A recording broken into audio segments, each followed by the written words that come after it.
I'm a 32-year-old guy, and I've always had a pretty close relationship with my younger sister, Lily, who's 26. Growing up, I was the protective older brother, always looking out for her. It's been like that even after we moved out of our parents' house. Over the years, I've helped her with small things, covering for her when she was short on money, giving her advice when she was struggling with decisions, that sort of thing. Nothing too big, just what any older sibling would do. Lily has always been kind of independent, but lately, things have taken a turn for the worse. A few months ago, Lily lost her job. It wasn't her fault, there were budget cuts and she was let go along with a bunch of other people. She didn't have much saved up, and I could tell she was really struggling. She tried to stay positive at first, saying she'd find something new soon, but as the weeks went on, I could see the stress building. She was barely getting by, and eventually, she fell behind on her rent. I knew Lily wasn't the type to ask for help unless she really needed it, so when she called me in tears one evening, I wasn't surprised, but I was still worried. She told me she was 2 months behind on her rent, and that her landlord was threatening to evict her if she didn't pay up soon. It hit me hard. She was panicked, saying she had nowhere else to go, and I could hear the fear in her voice. She said this was a one-time emergency and promised she'd pay me back as soon as she got a new job. She just needed a bit of help to stay afloat. I've always been soft when it comes to Lily, so I agreed to help her out. I figured it was just this one time, and she'd be more careful in the future. I told her that I'd send the money, but only if she promised to start being more responsible with her finances. She swore she would, and I transferred $2,000 to her account, enough to cover her overdue rent and have a little extra left for groceries. Lily was incredibly grateful. She texted me a bunch of times that night, thanking me and saying how relieved she was. She even mentioned that she had a job interview lined up for later that week, which made me feel like I was doing the right thing. She was trying, and I just needed to give her a bit of support during a tough time. For a few days after that, things seemed fine. Lily was a lot happier. I noticed her posting on Instagram again, looking more upbeat than she had in weeks.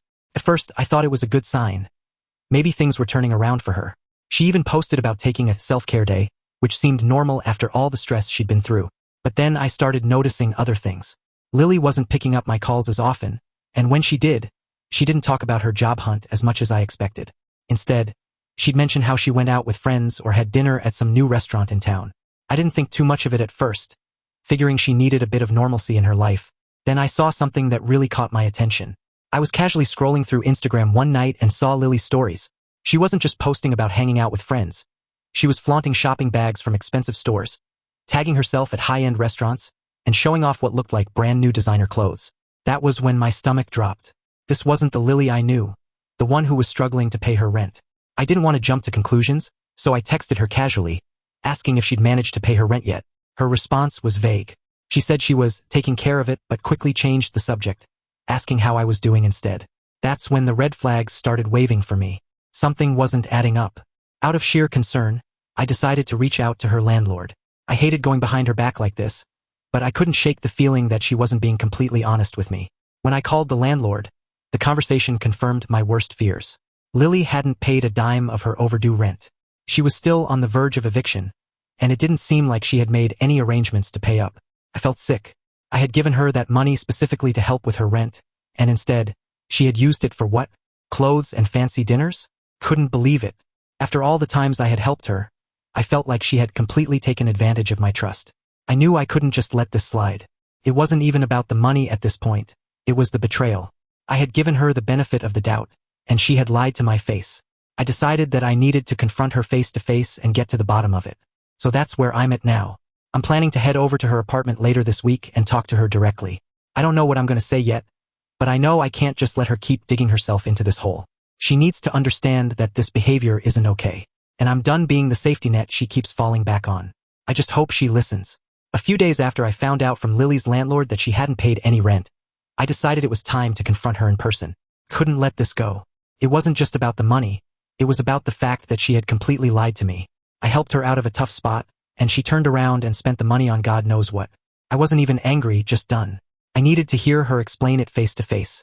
I went over to Lily's apartment. When I got there, I could see from the outside that she was still living like everything was fine.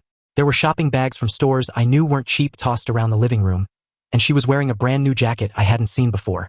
The whole place smelled like takeout from some fancy place. Not the budget food someone struggling to pay rent would be eating. I felt a knot forming in my stomach, but I had to keep calm. I asked her straight up where the money went. At first, she tried to brush it off, acting like it wasn't a big deal. She said she had been taking care of things and was working on it, But I pressed her, and she started shifting uncomfortably, like she knew she couldn't dodge the questions anymore. After a bit of back and forth, she finally admitted that she'd used some of the money for other things. Lily started talking fast, throwing out excuses. She said she had to buy new clothes because she needed to look professional for upcoming job interviews. Then she mentioned how she'd been under a lot of stress lately and needed to take care of herself mentally. According to her, a little retail therapy and some self-care were necessary after what she'd been through. She tried to justify it, saying she couldn't focus on getting a job if she wasn't feeling good about herself. I stood there just taking it all in. I couldn't believe what I was hearing. I reminded her that I gave her that money to pay her rent, not to go on a shopping spree. Her landlord had already told me she hadn't paid a single cent and that she was still facing eviction. But Lily just kept coming up with more excuses. She said she had a few interviews lined up, and if she got hired, she'd catch up on the rent next month. She didn't seem nearly as worried about the eviction as I was. That's when I told her, as calmly as I could, that I didn't trust her with money anymore. I'd always helped her because she was my sister and I cared about her. But this was different. I felt like I'd been completely taken advantage of. I wasn't just going to keep throwing money at her while she spent it on clothes and dinners. Lily looked hurt when I said that.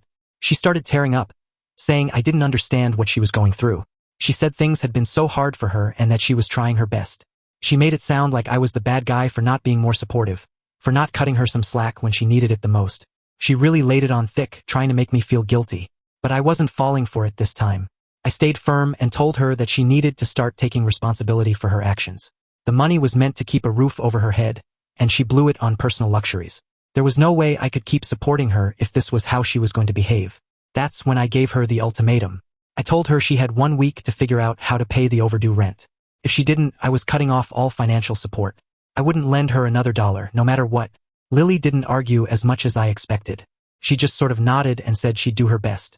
But the lack of urgency in her voice made me doubt she really understood how serious this was. After I left her apartment, I couldn't help but feel conflicted. I vented to a few friends, and they all told me I'd done the right thing. Some even said I should have never given her the money in the first place.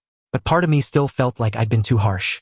I knew Lily was going through a tough time, and I didn't want to kick her while she was down. But at the same time, I couldn't keep enabling her irresponsible behavior. A few days later, Lily texted me, saying that her job interviews hadn't gone as planned and that she was still looking for work. I didn't know whether to believe her or not. Something just felt off. So, I decided to follow up with her landlord again to see if she'd made any payments at all. And unsurprisingly, she hadn't paid a dime. The landlord said Lily was still behind, and the eviction was getting closer. I felt a wave of frustration hit me. It was clear Lily hadn't changed. She was still spending money on herself and ignoring the very real problem that she was about to get kicked out of her apartment. I wasn't sure what to do next, but I knew I couldn't keep bailing her out. At this point, it was up to her to figure it out. I'd done everything I could, and it was time for her to take responsibility for her own life. A few days after our last conversation, Lily called me out of the blue. I wasn't expecting much, but I thought maybe, just maybe, she had realized how bad things were getting. Maybe she was going to apologize or say she'd finally paid the rent. But that wasn't the case. She wasn't calling to explain anything. Instead, she asked me for more money. Not only was her rent still overdue, but now she had late fees piling up, and she needed extra to cover that too. I stood there holding my phone, trying to wrap my head around what I was hearing. I had already given her $2,000, and she hadn't paid a cent of it toward her rent. I couldn't believe she had the nerve to ask for more. I cut her off and told her flat out that I wasn't giving her any more money. I had helped her once, and it was her responsibility to figure things out from here. It wasn't on me to keep bailing her out when she had been spending the money on herself instead of her actual bills. That's when Lily's tone changed. She didn't take no for an answer and started pleading. She said she'd be homeless if she didn't get the money soon. She tried to guilt me, saying that I was abandoning her when she needed me most. She was desperate, and I could hear it in her voice. But I wasn't budging this time. As if that wasn't enough, she started pulling at my emotions even more, telling me how she was struggling mentally. She said the stress was overwhelming her, that it was affecting her health, and that everything felt like it was spiraling out of control. She painted a picture of someone who was on the edge, and I'll admit it was hard to hear. But deep down, I knew what she was doing. She was using her mental health as a way to get me to give her more money. I wasn't going to fall into that trap again. I told her that I couldn't help financially, but I was willing to help in other ways. I suggested we contact her landlord together to see if they could set up some kind of payment plan or even ask for an extension. I offered to help her look into financial aid or other resources she might be able to tap into. But money? That was off the table. That's when she snapped. She called me selfish and cruel, saying that I cared more about money than my own family. She accused me of sabotaging her life, saying that without my help, she was going to end up on the streets. She was furious, and I could tell she wasn't going to listen to reason anymore. Feeling cornered, I warned her that if she didn't get her act together soon, I would have no choice but to distance myself completely. I wasn't going to let her drag me down with her poor decisions. I told her this was her last chance to sort things out before I cut off all contact. After that, she went quiet. I heard nothing from her for days. The silence was almost worse than the confrontation. I kept wondering if I should check in on her, but I resisted. This was her mess to clean up, and she needed to take responsibility for it. A few days later, I called her landlord to see if Lily had made any payments. Unsurprisingly, she hadn't. The landlord told me that the eviction process was moving forward and that if she didn't pay soon, she'd be out of the apartment. I felt a mix of guilt and resentment. On one hand, I didn't want to see my sister end up homeless. But on the other, I couldn't ignore the fact that she had abused my trust and wasted the money I'd given her. It wasn't just about the money. It was about the lies, the manipulation, the complete disregard for how serious her situation really was. At this point, my parents started getting involved. They'd heard bits and pieces of the situation, but now they were offering their opinions. My mom thought I should help Lily out more, that I was being too harsh and that family should always support each other. My dad, on the other hand, said tough love was necessary. He agreed with me that Lily needed to face the consequences of her actions. It didn't help that Lily had been feeding them a different version of events. From what I gathered, she made it seem like she was just going through a rough patch and that I was being overly critical. They had no idea about the Instagram posts or the fact that she hadn't paid a single cent of her rent despite the money I gave her. I decided to give Lily one more chance. I called her up and told her I was willing to help her negotiate with the landlord, but I wasn't giving her any more money. This was her chance to prove she was serious about fixing her situation. I expected her to be relieved or at least appreciative, but instead she was cold. She told me she'd figure it out on her own and hung up. I knew from the tone of her voice that things weren't getting better. She was still spiraling, and I had no idea what she was going to do next. After talking to a few friends about everything, they all agreed that I needed to stand my ground. They told me I couldn't keep enabling her behavior, no matter how hard it was to watch. They supported my decision to set boundaries and reminded me that I'd already done more than enough. Still, the whole situation weighed on me. I didn't want to lose my relationship with Lily, but I couldn't keep cleaning up her messes. I told her this was her final chance to take responsibility. If she didn't, I was ready to walk away. Now, I'm just waiting to see what happens next. Lily's eviction is looming, and I don't know if she'll actually step up or let it all fall apart. After a few days of silence, things escalated quickly, and not in a good way. My parents got more involved, and it turned into a full-blown family issue. I guess Lily must have told them her side of the story because, out of nowhere, my mom started calling me, telling me that I needed to be more understanding. She kept saying things like, family sticks together during tough times, and that I couldn't just abandon Lily when she was clearly struggling. My dad chimed in too, although he was a bit more reserved than my mom. Still, the general message was the same. Lily is the baby of the family, and I should be helping her out more. They told me I wasn't being supportive enough and that I was putting her in a really tough position by refusing to give her more money. It felt like they were laying on the guilt pretty thick, trying to make me feel like I was the bad guy in all of this. Lily, of course, had spun her own version of events. From what my parents were saying, she'd made it sound like she was just spending money on essentials and hadn't gone on any kind of shopping spree. She painted herself as someone who was just trying to get by while I was apparently being overly harsh and unsympathetic. They had no idea about the Instagram posts, or the fact that she hadn't paid a single cent of her rent despite the money I gave her. I decided enough was enough. I sat down with my parents and explained the full story. I told them how I had given Lily $2,000, which was supposed to cover her overdue rent and some groceries, and instead, she spent it on designer clothes and nights out at fancy restaurants. I laid out how I had called her landlord and found out she hadn't paid anything, and how she kept dodging my calls when I tried to get to the bottom of it. At first, my parents were shocked. They couldn't believe Lily would do something like that. But then, almost immediately, my mom started making excuses for her. She said Lily had been under a lot of stress and that sometimes people make bad decisions when they're feeling overwhelmed. She kept pushing the idea that I should just forgive Lily and help her out again because family is family. I could feel the tension rising. I wasn't going to cave in. I told them straight up that I wouldn't give Lily any more money until she started taking responsibility for her actions. The way she'd handled things so far showed me she wasn't ready for help. She was just going to keep making the same mistakes over and over again. I thought I was being reasonable, but my parents didn't see it that way. My mom especially seemed frustrated, as if I was somehow in the wrong for not throwing more money at the problem. A few days after that conversation, Lily reached out to me again.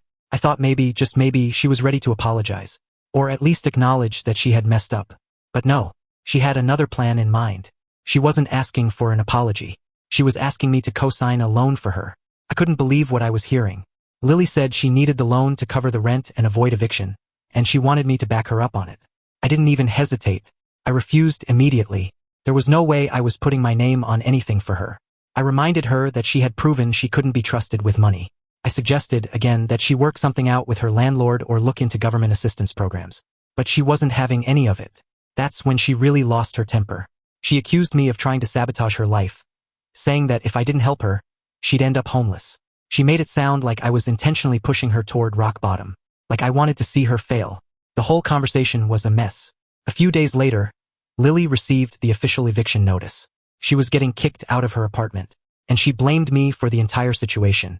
In her mind, it was my refusal to give her more money that caused all of this, not the fact that she had spent the money on luxuries instead of paying her rent. She wouldn't take any responsibility for her own actions. Things got even worse after that. My parents called me up again, but this time, they weren't just pleading with me to help Lily. They gave me an ultimatum. Either I help her, or I would face further estrangement from the family. They were serious. My mom was especially upset, saying that I was being unfair and harsh by not stepping in to help my sister. They couldn't understand why I was holding my ground. To them, it was black and white. Lily was family, and I should be doing everything I could to support her. I started to feel overwhelmed. The pressure from my parents was intense, and I couldn't help but question if I was doing the right thing. I vented to a few close friends about everything, and they reassured me that Lily was clearly manipulating the situation. They reminded me that I had already gone above and beyond to help her, and that it wasn't my responsibility to fix all her problems. Still, I didn't want to risk getting dragged into any financial mess Lily might create. I decided to consult a lawyer to make sure I wasn't liable for anything she did, especially with how unpredictable her behavior had become.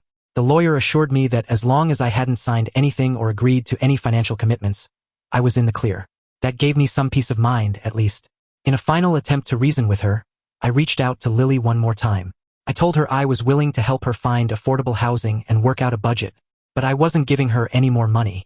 She refused. She told me that she shouldn't have to live like a poor person, and that was the end of that conversation. Then the real bomb dropped. Lily took everything to social media. She posted a long, dramatic rant about how I had abandoned her in her time of need. She painted me as the heartless brother who wouldn't help his struggling sister. And her post started getting a lot of attention. Strangers, people who didn't even know us, were jumping in, calling me every name under the sun. They were completely buying into Lily's version of events. Felt like a mob had formed, and I was the villain of her story. Some of the comments were brutal. "I can't believe your own brother would do this to you. You deserve better from your family." It was a nightmare. But I knew trying to defend myself online would just make things worse. My close friends rallied around me, though. They saw through Lily's manipulation and told me not to engage with the social media mess. They reminded me that Lily was using public sympathy as a tool, just like she had been using me. They told me to focus on protecting myself and my mental health, and that getting involved in an online back and forth would only give her more ammunition. So I decided to ignore it. As hard as that was, I had to step back and let the situation play out. Lily's social media posts started blowing up right after she aired out our family drama. I had a few friends text me, asking what was going on, and when I checked, I saw that Lily had turned the whole situation into a public spectacle. She posted this long, emotional rant about how I had abandoned her during her most vulnerable time. She made it sound like I was heartless, like I just left her to fend for herself while she was on the verge of homelessness. Of course, she didn't mention any of the money I'd already given her, or how she had spent it on designer clothes and fancy meals. People were eating it up.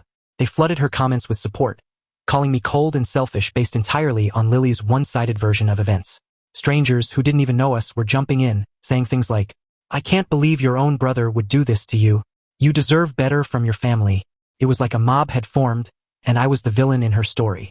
Some of the comments were brutal, but I knew trying to defend myself online would just make things worse. My close friends rallied around me, though.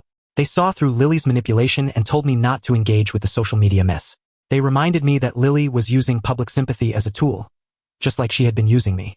They told me to focus on protecting myself and my mental health, and that getting involved in an online back and forth would only give her more ammunition. So I decided to ignore it. As hard as that was, I had to step back and let the situation play out. Things at home got even more complicated. My parents, who had already been leaning toward Lily's side, started openly siding with her. They were disappointed in me for letting things get this far. My mom told me that I should apologize to Lily, as if I was the one who had caused all of this. Felt like they were blind to what was really happening. that Lily was manipulating everyone around her to get what she wanted. I tried to explain my side again, but it felt like talking to a wall. They were convinced that I had been too harsh, that I needed to step in and fix the mess. Despite everything that was happening online, Lily still had the audacity to reach out to me privately. Not to apologize, not to make amends, but to ask for more money. She said debt collectors were harassing her and that she needed immediate cash to avoid getting sued. She didn't even mention the eviction that was hanging over her head. It was like she didn't care about how things had gotten so out of control, just that she needed a quick fix for her newest financial crisis. Around this time, I found out through a mutual acquaintance that Lily's situation was even worse than I thought. Not only had she maxed out her credit cards, but she had taken out multiple payday loans to fund her shopping addiction. Everything was catching up to her, and it was clear she was drowning in debt. She was spiraling fast. But instead of taking responsibility, she kept asking me, or anyone who would listen, for help. I started worrying about the legal side of things. What if she kept trying to get me involved in her financial mess? I didn't want to get roped into any of her debt, or end up legally responsible for anything. So I spoke to a lawyer to get some advice. They reassured me that as long as I didn't co-sign anything or provide any financial support, I was in the clear. That was a huge relief. I knew I needed to protect my own stability, and hearing that from a lawyer helped me stand firm. Eventually, Lily's eviction became official. She had nowhere to go, so she moved in with our parents temporarily. I felt guilty about it, but at the same time, I knew there was nothing more I could have done. I had given her the money to avoid this exact situation, and she blew it. It wasn't my fault that things had turned out this way, even though it still felt terrible to watch it all unfold. Once she was living with my parents, things didn't get any better. Lily started asking them for money too, saying she was going to get back on her feet soon. But she showed no signs of changing her behavior. My parents, being who they are, gave in and started supporting her financially. But I could tell it was starting to take a toll on them. The strain was there, even if they didn't want to admit it. The breaking point came at a family gathering. Lily confronted me in front of everyone, accusing me of ruining her life. She said I had never truly cared about her well-being, that if I had, she wouldn't be in this situation. It was the most dramatic scene. She made herself out to be the victim. Once again, I had had enough. I told her, calmly but firmly, that I had done everything I could to help her, and that it was time for her to take responsibility for her own life. I made it clear that there would be no more financial assistance from me moving forward. She didn't take it well. She stormed out of the gathering, playing the victim card once again. And my parents? They just sat there, not knowing what to say.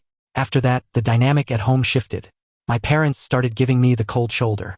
Anytime we interacted, they'd make passive-aggressive comments about family loyalty and how I should have done more to help Lily. It was like a constant guilt trip, and I could tell they blamed me for how everything had turned out. Meanwhile, Lily kept up her vague, passive-aggressive social media posts, talking about fake family members who had abandoned her when she needed them most.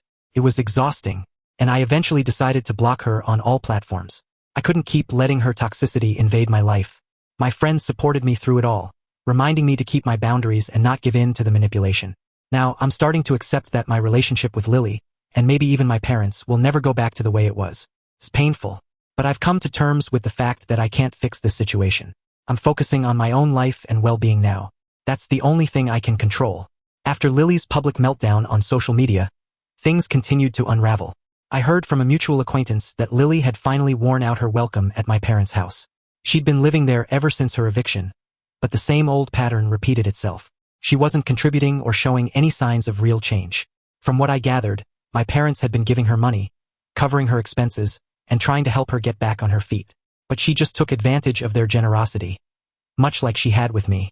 Eventually, they'd had enough, and she was back to couch surfing with friends. Hearing about this didn't surprise me, but it still hit hard. I didn't want to see my sister in that position, but I also knew that this was the consequence of her own actions. It seemed like she was spiraling further, refusing to take responsibility. And now, the people who had bent over backward to support her were starting to feel the toll. My parents, especially my mom, were visibly stressed. They'd spent so much time and energy trying to help Lily, but now it was clear that things weren't improving. I noticed that their health was starting to decline. My dad looked tired all the time, and my mom's emotional exhaustion was showing. They were beginning to realize just how much of a burden Lily's irresponsibility had placed on them, both financially and emotionally. Still, they hadn't fully let go. Even though they were clearly drained, they kept holding on, enabling her in small ways because, in their eyes, she was still their baby. Watching all of this unfold from a distance was tough. Meanwhile, life for me was starting to move in a different direction. I got a promotion at work which felt like a breath of fresh air. It was exactly the kind of distraction I needed to distance myself from the constant drama that Lily had brought into my life. Focusing on my own success and stability made me realize how important it was to protect my mental health.